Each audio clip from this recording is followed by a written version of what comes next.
టీడీపీకి కౌంటింగ్ అనేది కూడా చాలా ముఖ్య ఘట్టం అంట. అందుకే చాలా సీరియస్గా అయితే తీసుకున్నారు ప్రస్తుతం. ఎందుకంటే ఇప్పుడు కనుక వ్యూహాలు రచించకపోతే చాలా ఇబ్బంది అవుతుంది అనేది. ఎందుకంటే అది ఎవరు ఏం చేసేది ఏముండదు.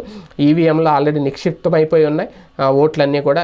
ఎవరు ప్రజా తీర్పు ఎలా ఉండబోతుంది అనేది లెక్క ఒకటే తేలాలి. అయితే దాదాపుగా 30 దాకా అసెంబ్లీ సీట్లలో అతి తక్కువ మెజార్టీతో విజేతలు బయటకు వస్తాయి అని చెప్పి సర్వేలు చెబుతున్న నేపథ్యంలో ప్రతి ఒక్క సీటు కూడా చాలా కీలకంగా తీసుకుని లెక్కించుకుని ముందుకైతే వెళ్ళాలి. అలాగే తమకు పడని ఓటు మీద అవతల పక్షం క్యాస్ట్ చేసుకునే ఓటు మీద అవసరమైన సందర్భాల్లో అభ్యంతరాలు కూడా పెట్టాలి.